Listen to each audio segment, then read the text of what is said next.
laporkan saja kepada kami, Satpol PP, atau ada aplikasi yang sudah ada di Nganjuk itu. Mungkin juga dari teman-teman atau sahabat Nadi ini ingin tahu, mungkin mereka tahu adanya penyebaran rokok ilegal tapi takut untuk melaporkan. Kira-kira untuk melaporkan yang aman tanpa harus ada diskriminasi di sosialnya itulah. Nah, kira-kira apa sih jalannya gitu? Bisa kami sampaikan bahwa masyarakat boleh. Malah saya misalnya minta ya harus untuk melaporkan apabila ada peredaran rokok ilegal. Kenapa? Ya itu peran serta masyarakat.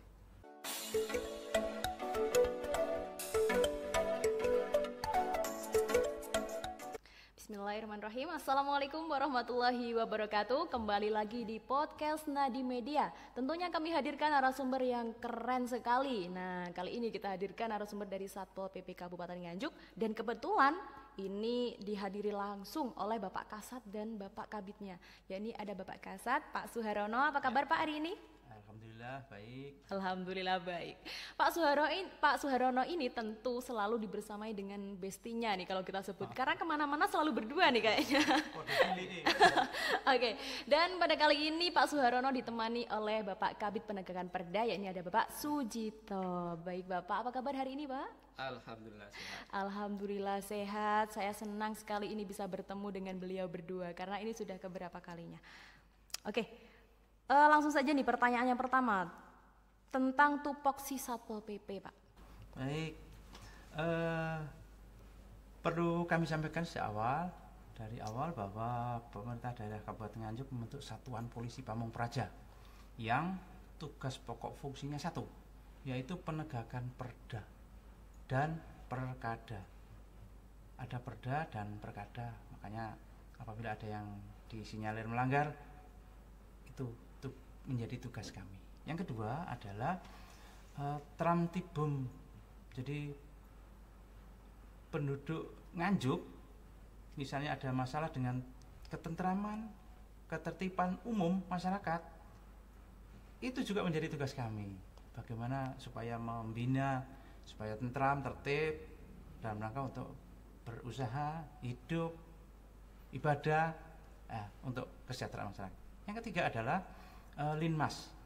Jadi perlindungan masyarakat itu menjadi tugas kami. Pada tahun ini dibebankan kepada Pol PP, yaitu pemberdayaan Linmas yang dulu dinamakan Hansip, sekarang dinamakan Satuan Perlindungan Masyarakat. Supaya apa?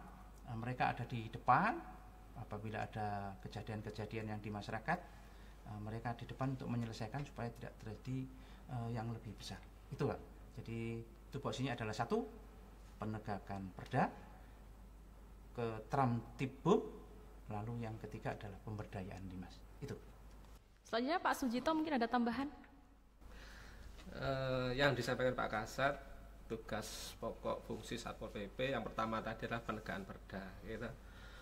Penegakan perda ini bisa tegak, ada tahapan-tahapan, Mbak. Yang pertama, mengapa masyarakat itu melanggar perda? Tentunya kan ketidaktahuan mereka. Gitu. Oleh sebab itu langkah awal yang kita lakukan di Satpol PP itu adalah yang pertama melalui sosialisasi. Tujuannya bagaimana? Agar masyarakat itu tahu, paham aturan-aturan daerah yang dibuat oleh pemerintah daerah, ya, agar mereka itu tidak melanggar. Kalau tahu, sudah paham, ya, harapan kita seperti itu, tidak melanggar. Ya, ini terus kita gencarkan, kita adakan melalui sosialisasi kepada masyarakat, kepada perseorangan, juga badan hukum juga. Kemudian yang kedua, kita melakukan pengawasan. Ini penting ya, pengawasan. Nganjuk ini kan semakin berkembang Mbak ya. Pabrik-pabrik investasi banyak, kemudian ruang publik sekarang banyak. Nah ini potensi pelanggaran perda, terutama Tramtibum, wah ini juga besar juga ya? Besar juga. Oleh sebab itu Pak Kasat itu melalui kita selalu, ayo kita adakan patroli untuk menjaga, mengawasi kegiatan masyarakat agar ketertiban itu terjaga. Kita patroli itu 3 kali sehari. Namun demikian juga masih kita temui juga, kita ya sudah kita maksimal, tapi kadang juga ada pengaduan dari masyarakat, oh di sana ada anjal gabeng, di sana ada pabrik yang belum berizin, ya. Nah, itu. Jadi kita adakan pengawasan agar masyarakat itu patuh terhadap peraturan daerah yang ada. Kemudian Satpol PP juga tentu mengadakan penanganan terhadap pelanggaran perda itu. Penanganan ini melalui dua cara. Yang pertama adalah dengan cara non yudisial. Non yudisial itu apabila ada masyarakat, perorangan, badan hukum itu melanggar perda, kita melalui tindakan administratif, melalui peringatan dulu, peringatan 1, 2, 3, melalui penghentian sementara, kan itu. Kemudian kalau mereka masih melanggar, tentunya kita tingkatkan sanksinya, kita adakan penyidikan karena mereka betul-betul mereka melanggar. Kita sudah punya PPNS, tugas PPNS itu adalah untuk dalam rangka mengadakan penyidikan pelanggaran perda itu. Jadi memang kita mengedepankan yang non yudisial dulu, pemahaman kepada masyarakat jangan melanggar melalui pengawasan tadi, melalui peringatan, melalui patroli deteksi dini itu. Nah, seperti itu. Tingkat pelanggaran tertinggi di Kabupaten Nganjuk itu apa sih Pak? Didominasi oleh pelanggaran apa? Kalau tertinggi pelanggaran itu reklame. Reklame itu jenah lihat sekarang musim apa sekarang? Oh iya. Itu sampai kabit op itu aduh, tiap hari itu yang disasar reklame aja. Oke. Reklame Mungkin yang penempatannya nggak pas, reklame yang membahayakan masyarakat, reklame yang temanya sudah kedaluarsa, itu banyak sekali. Ya tentu kita koordinasi dengan dinas teknis, yaitu dinas perizinan. Ya, seperti itu. baik, mungkin terlalu bahagianya ingin menyambut ya sehingga sekarang sudah mulai Mas. Yeah. Oke, menarik sekali ya. Tadi Pak Suharyono juga menyebutkan bahwa salah satu tupoksi dari Satpol PP itu ada dalam pemilu nantinya. Nah, ini yang mau saya tanyakan. Kalau saya mau bertanya apakah Satpol PP nanti juga terlibat dalam pemilu, pasti jawabnya iya. Nah, yang saya tanyakan dalam bidang apanya? Oke, sesuai dengan tupoksi yang Tramtibun Limas tadi bahwa Pol PP memang berada di situ. Salah satunya berhubungan dengan tugas pokok fungsi yang ketiga, Linmas tadi. Jadi kami sudah dalam rangka pemilu ini sudah menyiapkan petugas Linmas yang berada di PPS, PPK. PPS itu adalah di desa, PPK itu adalah di kecamatan, dan di TPS, masing-masing TPS itu hampir sebanyak 9.400 sekian. Itu Linmas yang disiapkan pemerintah daerah Kabupaten Nganjuk untuk pemilu presiden, pemilu legislatif, dan pilkada nanti. Jadi itu sudah kami siapkan, dan rencana kami akan adakan apel untuk kesiapan pemilu tersebut dalam rangka menyampaikan laporan kepada komando atas itu adalah pemerintah daerah dan masyarakat. Siap pemilu itu. Kemudian yang selanjutnya, Pol PP berada di dalam sama. Jadi apabila ada hal tentang tidak nyaman, tidak tertib, tidak tentram di masyarakat, kita berada di situ. Dalam pemilu tersebut ya. Jadi kalau kesiapan pemilu kami sudah siap dan kita berada dalam jajaran salah satu pengamanan pemilu tersebut meskipun di luar TPS, tapi secara umum satu kabupaten itu juga dalam rangka juga berada di tugas kami. Itu Mbak. Oke, berarti sudah ada persiapan nih mulai hari ini ya Pak? Sudah sejak setahun lalu. Oh sudah sejak setahun lalu. Sejak saya jadi Kasatpol PP sudah menyampaikan kepada pemerintah daerah bahwa dalam pemilu tersebut diperlukan petugas Linmas. Saya sudah minta itu personilnya kepada Pak Lurah untuk menyiapkan personil. Demikian juga di kabupaten kami yang menyiapkan. Kemudian juga kami minta anggaran untuk pasti itu Pak. Iya, seragam Linmas tersebut. Dan sampai hari ini dalam PAK APBD 2023 sudah disampaikan oleh pemerintah daerah sudah menyediakan dana untuk seragam Linmas tersebut berada di posisi 1 Pol PP, kecamatan, lalu kelurahan itu sudah siap dengan beberapa jumlah, lalu yang di desa itu dibantu 10 juta satu desa, berarti 264 desa dibantu 10 juta tersebut. Itu yang sudah kami lakukan dan sudah kami laksanakan PPJ-nya dan akan kami pakai untuk pada pemilu presiden Februari besok dan pilkada sampai November besok. Itu, Mbak. Oke, kalau disebutkan persentasenya sudah berapa persen nih, Pak? Kalau secara personil lengkap sudah hampir 9.000 sudah lengkap. Terbukti di masuk di SIM Linmasnya Kemendagri sudah hampir 90%. Itu personil. Kalau seragam yang baru itu kan ada dalam rangka pemberdayaan Linmas, itu salah satunya dengan performanya diganti seragam Linmasnya tersebut. Dan ini sudah dalam rangka belanja tersebut sampai akhir tahun tersebut sudah siap. Nah, secara seragam mungkin dari 9.000 tersebut di posisi Pak Kepala Desa mungkin belum bisa mencukupi seragamnya, tapi dari tahun ke tahun harus disiapkan tersebut. Itu, Mbak. Kalau secara personil siap, secara seragam juga siap sebenarnya, tapi belum yang baru. Masih proses gitu kan. Oke. Gitu ya. Berarti tetap aja kita nyebutnya mungkin 90% gitu ya. Tidak. Karena personil sudah siap, Pak. Oke. Meskipun nanti pakai seragam yang lama, sudah siap. Oke, siap. Berarti yang pastinya ini Satpol PP sudah siap dengan seluruh jiwa raganya untuk menyambut pesta demokrasi penuh gembira. Oh, itu menjadi kalau saya utama nanti pada tahun 2024. Itu, Mbak. Baik, berarti pemilu 2024 harus ceria dan berbahagia semuanya. Justru itu yang saya inginkan di Nganjuk ini. Makanya saya sampaikan kepada masyarakat atau peserta pemilu ya partai itu, ojo digawe rame lah Nganjuk, damai, ceria, bahagia, lah nek saling menyudutkan gak cocok, tidak eranya. Iya betul sekali. Jadi ini nanti pokoknya 2024 di pesta demokrasi, namanya aja sudah pesta ya Pak, berarti harus berbahagia semuanya. Sepertinya gitu, lapor. Boleh menambah penjelasan Pak? Boleh. Sedikit.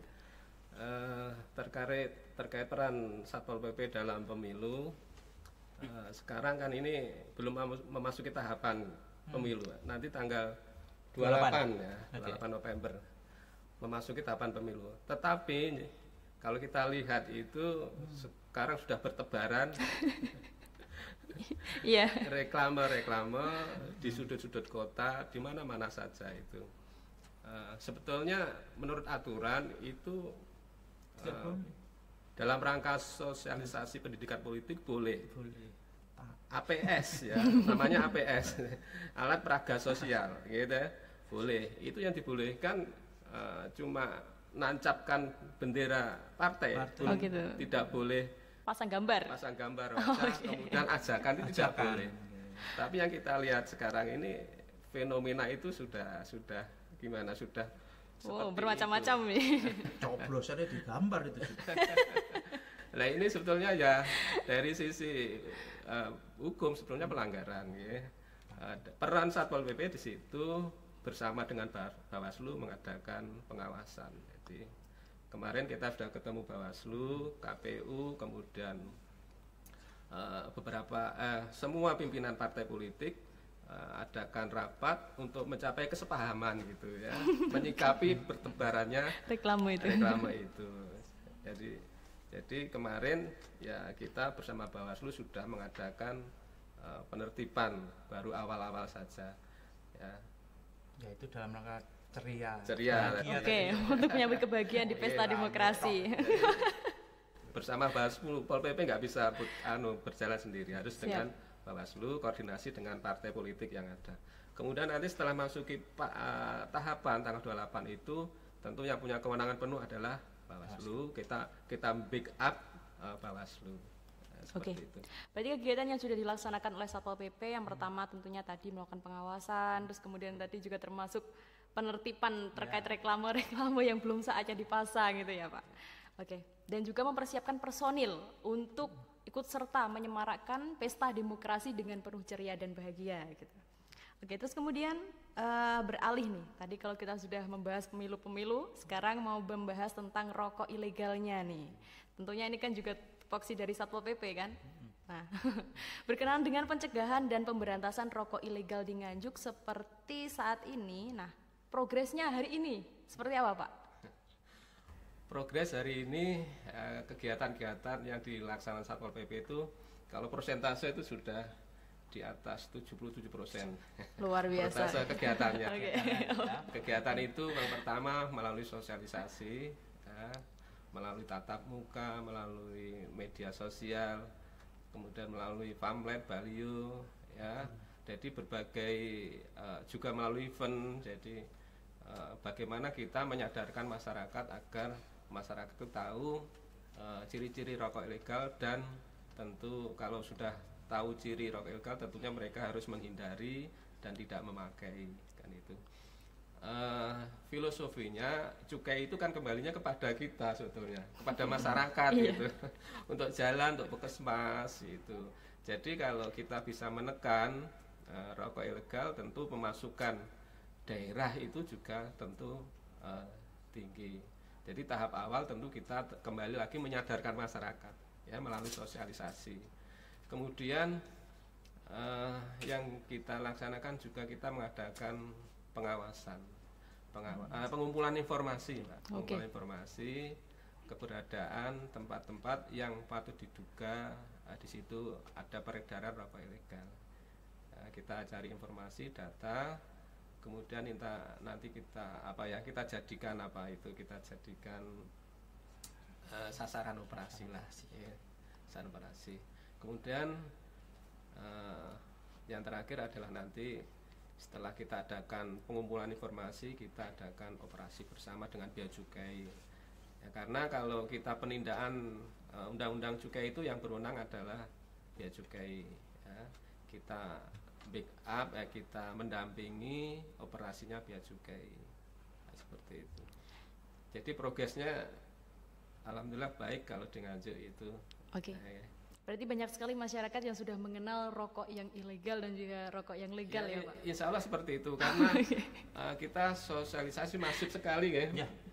Pak Kasat itu ayo melalui berbagai cara media, dan hari ini kan juga dalam rangka sosialisasi melalui media, tatap muka gitu. Sambutan masyarakat itu, oh Mbak ada rokok ilegal ya, rokok polos ya gitu. Oh ada, kalau pakai ada konsekuensinya, ada hukumnya, seperti itu. Jadi masyarakat lebih berhati-hati memakai rokok ilegal. Oke. Saya sebenarnya salut juga nih. Kadang kita tidak melihat timnya Satpol PP langsung terlihat mata untuk survei ya di bawah sana di lapangan. Tapi tiba-tiba saja Satpol PP sudah tahu informasinya. Nah, mungkin juga dari teman-teman atau sahabat Nadi ini ingin tahu, mungkin mereka tahu adanya penyebaran rokok ilegal tapi takut untuk melaporkan. Kira-kira untuk melaporkan yang aman tanpa harus ada diskriminasi di sosialnya itu loh. Nah, kira-kira apa sih jalannya gitu?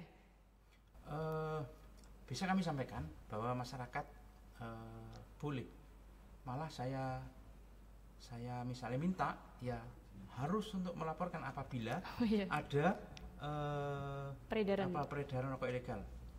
Kenapa? Ya itu peran serta masyarakat. Selama ini aparat sudah melaksanakan operasi-operasi beberapa penertiban. Tapi jenenge apa ya? Umpama kita ibaratkan mohon maaf ini, apabila kita ibaratkan maling kan mereka itu mensiasati petugas. Oh, enak petugas, dia menghindar. Nah, cari jalan lain, Pak. Iya, akhirnya apa? Peredaran rokok ilegal akhirnya ada. Ya, kita minta bantu masyarakat. Misalnya ada peredaran kan dia nggak tahu, masyarakat ini Masyarakat ini kan masyarakat, bukan petugas. Betul. Dengan ya itu sampaikan kepada kami. Karena sampai hari ini kami masih diberi tugas untuk peredaran rokok ilegal tersebut. Dengan adanya dana DBHJHT tersebut dalam rangka penegakan hukum ya. Laporkan saja kepada kami Satpol PP atau ada aplikasi yang sudah ada di Nganjuk itu. Di Wadul Bupati. Lalu ada di Span Lapor.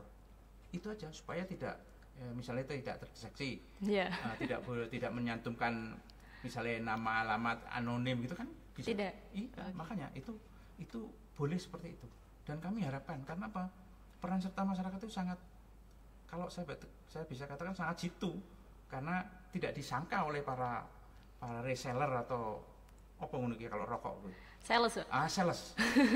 Kono silakan ada Pak di sana kok masif gitu. Silakan di Span lapor atau lapor kepada kami. Soal keamanan kami jaga. Oke. Itu. Berarti aman nih. Aman. Oke.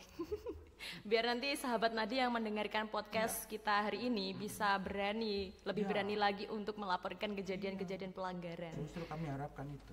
Bukan hanya tentang rokok ilegal saja juga ya Pak, tapi Boleh, pelanggaran yang lainnya juga ya. Pelanggaran perda boleh. Ya. Jadi kalau tersebut di dalam lapor Wadul Bupati atau di Span lapor, nah itu nilainya kami ya di situ. Bagaimana tanggapan kami kepada laporan itu ya di situ gitu. Ya. Karena sekarang kan modelnya kan aplikasi itu Mbak. Misalnya yuk lapor langsung boleh, di WA boleh, di aplikasi Wadul Bupati silakan saja. Justru itu nilainya kami berada di situ. Bagaimana tanggapan kami tentang laporan tersebut, misalnya ditindaklanjuti 1 jam, 2 jam, 1 hari, 2 hari, nah itu di situ tersebut bahwa kinerja kita ya di situ itu. Oke. Kalau apa bahasanya wadul ya Pak, Wadul. melaporkan melaporkan pelanggaran yang ada di Kabupaten Nganjuk melalui aplikasi, tentunya bukan hanya aman untuk pelapornya, tapi juga kita menjaga si pelakunya tadi supaya tidak mungkin tahu ya. Maksudnya kita juga menghargai sesama manusia gitu loh. Boleh. Nah, Manusiawinya boleh. ya di sisi manusiawinya tetap terjaga gitu. Oke. Untuk kegiatan yang sudah dilakukan dalam rangka pemberantasan rokok ilegal, salah satunya tadi sosialisasi untuk mengenalkan dulu pada masyarakat. Karena kalau tidak dikenalkan, pastinya tidak tahu pelanggaran apa saja dan peraturannya apa saja begitu. Terus kemudian yang kedua juga melakukan pengawasan dan juga yang ketiga penertiban tadi. Oke. Terus kemudian bagaimana komitmen kedepannya dari Satpol PP Nganjuk dalam mencegah dan memberantas peredaran rokok ilegal? Mungkin dari Pak Suharono dulu. Ya.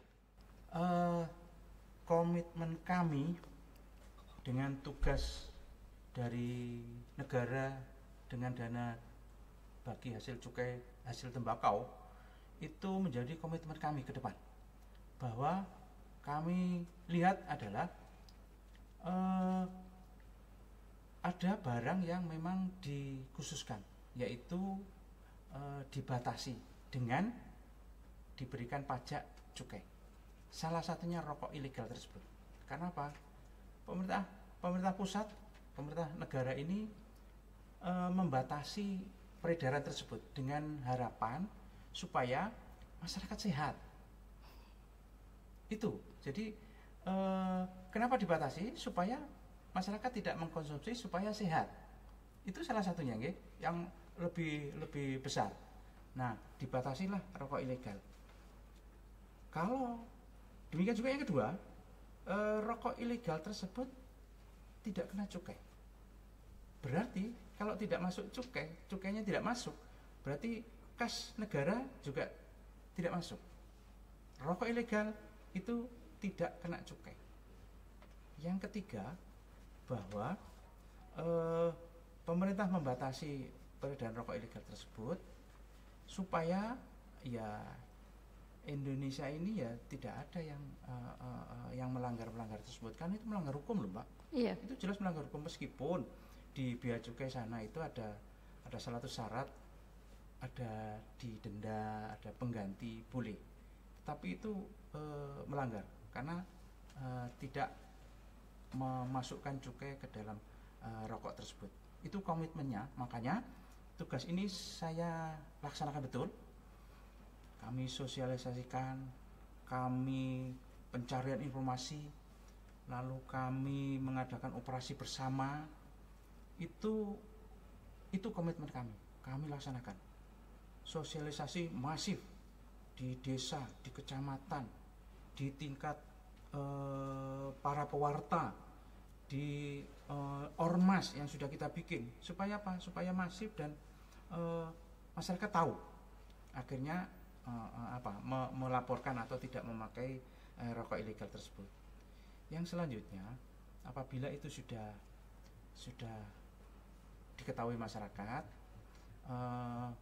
masyarakat tahu dengan posisi sekarang ini yang sampai saat ini masih ada, berarti itu pelanggaran.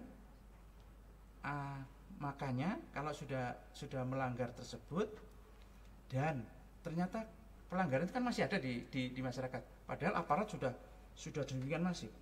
Nah, kalau diketahui masyarakat, masyarakat peran serta itu yang kami inginkan. Karena aparat itu sudah tidak dirasa tidak bisa, bukan tidak bisa, tapi dikelabui oleh para pelanggar tersebut. Akhirnya apa? Masyarakat yang melaporkan. Kalau petugas sudah tidak memungkinkan lagi, masyarakat yang berbicara. Itu yang paling ideal pada posisi sekarang. Karena apa? Ya, ketidakpercayaan terhadap pemerintah itu masih ada. Tapi kalau masyarakat yang bergerak, pasti akan tercapai tujuannya. Itu yang saya sampaikan, Mbak. Oke, terima kasih. Untuk Bapak Sujito? Oke. Komitmennya adalah sebetulnya mengapa rokok ilegal itu beredar. Tentu kan ada yang produksi. Pasti itu, Pak. Pabriknya, gitu. Sebetulnya pemerintah sudah memberi kemudahan untuk memberi fasilitas perizinan ya. Okay. Jadi kalau di situ ada pabrik rokok ya, belum ada izin, ya pemerintah sudah memberi fasilitasi kemudahan perizinan, silahkan izin. Dan di Bea Cukai, dana bagi hasil cukai itu ada kegiatan kawasan industri hasil tembakau. Jadi kalau di situ ada pabrik rokok yang ilegal, sebetulnya bisa mereka itu mengajukan izin, daripada ilegal nanti nggak aman kan? Mungkin mahal, Pak. Enggak, perizinan mudah. Oke, mudah kan, aman ya. Jadi aman untuk berusaha, aman untuk semuanya ya. Nanti negara juga diuntungkan, mereka berusaha juga aman, enak, nyaman juga, nggak duber-uber oleh satpol pp. Biar kejar-kejaran, capek juga tuh. Jadi saya mengimbau yang punya pabrik rokok izin, nggak apa-apa izin gitu, lebih kita hargai dan kita bantu nanti. Pak Kasat komitmen bantu kan gitu ya, dibantu yang mau mendirikan pabrik. Tentu ada syarat-syarat tertentu harus dipenuhi, harus dicek lokasinya, nanti produknya berapa batang per hari, itu tentu ada ketentuannya. Nanti dari Bea Cukai juga akan survei kan itu. Itu yang pertama. Jadi mengapa ada rokok ilegal? Karena ada pabriknya. Kemudian ada pemakainya tentu. Ada pemakainya. Lah pemakainya ini tugas kita Satpol PP, bagaimana yang pemakai itu bisa berhenti tidak memakai kan itu. Tentunya tadi sudah kita jelaskan bersama. Ayo dijak bareng-bareng melalui sosialisasi jangan pakai rokok ilegal. Kemudian kita beritahu kalau pakai rokok ilegal tentunya merugikan negara, jelas. Kedua tentu kesehatan juga ya, kesehatan juga, karena rokok ilegal itu formulasinya itu nggak jelas, gitu. Iya, jadi bisa mengganggu kesehatan. Ya. Itu jadi pemakainya juga disadarkan jangan pakai rokok ilegal. Ya. Kemudian tentu kalau ini tentang pendapatan negara kan kembalinya kepada mereka juga. Betul. Kita untuk BLT, untuk BPJS. Ikut menikmati juga nih masyarakatnya padahal ya. Itu. Oke, terakhir untuk closing statement singkat saja dari Bapak Suharyono dulu selaku Kasatpol PP Kabupaten Nganjuk. Baik, melalui media podcast ini saya Kasatpol PP yang dibebani oleh negara dalam rangka pemberantasan rokok ilegal memohon kepada masyarakat satu tidak memakai rokok tersebut. Kalau pengen merokok yang ilegal saja. Kalau tidak bisa beli yang rokok legal, ya tidak usah merokok. Yang kedua, pemerintah sudah berusaha, aparat sudah berusaha untuk menekan laju peredaran rokok ilegal. Tetapi masih ada yang nyuri-nyuri untuk mengedarkan. Apabila mengetahui, laporkan kepada aparat setempat, ke Satpol PP. Kerahasiaan untuk pelapor kami jamin. Yang selanjutnya, dengan dana bagi hasil cukai ini semua untuk kegiatan masyarakat. Jadi fungsinya banyak. Sebesar 35 miliar tahun ini sudah disampaikan kepada masyarakat melalui dinas-dinasnya, yaitu ada di Indah, di perindustrian, di bantuan langsung kepada masyarakat sekitar atau pelaksana dari kegiatan pembuatan rokok. Demikian juga yang banyak disampaikan di pemerintah daerah Kabupaten Nganjuk adalah untuk kesehatan. Dibangun puskesmas, BPJS diberikan bantuan dari situ. Itu berarti nyampe kepada masyarakat. Dan sampai hari ini, terakhir kemarin, UHC atau untuk kesehatan itu di coverage, ditanggung oleh pemerintah semua, juga salah satunya dari dana bagi hasil cukai tersebut. Itu yang dapat kami sampaikan. Oke, terima kasih Bapak Kasat. Selanjutnya dari Bapak Sujito, kami mohon untuk memberikan closing statement selaku Kabid Penegakan Perda dari Satpol PP. Sebagai penutup, tentu kita berharap rokok ilegal nanti tidak beredar lagi ya. Harapan kita seperti itu. Tentu melalui upaya-upaya melalui Satpol PP, terutama peran masyarakat ini penting juga. Ya. Sekali lagi peran masyarakat ini penting, perlu kita sadarkan begitu pentingnya pendapatan dari cukai ini. Kemudian juga bagaimana agar kesehatan masyarakat itu bisa meningkat tanpa mereka merokok yang ilegal. Kalau yang legal kan sudah ada formulasinya kan itu. Kalau ilegal belum tentu. Mungkin nikotinnya terlalu tinggi, itu merusak kesehatan mereka. Jadi mari kita komitmen bersama-sama berantas rokok ilegal. Tadi kembali filosofinya cukai itu untuk kita semuanya, kembalinya kepada kita semuanya, untuk kebaikan kita semua, manfaat kita semuanya. Baik, terima kasih Bapak Kasat dan juga Bapak Kabid, Bapak Suharono juga Bapak Sujito atas pemaparan materinya juga edukasinya, baik untuk saya maupun sahabat Nadi yang sudah mendengarkan podcast kita hari ini. Baik, sebagai penutup buat pemirsa dan juga sahabat Nadi sekalian, jangan lupa yuk kita sama-sama gempur peredaran rokok ilegal bersama dengan Satpol PP Kabupaten Nganjuk. Jangan sampai nih sahabat Nadi yang ahli hisap nih, maksudnya hisap rokok.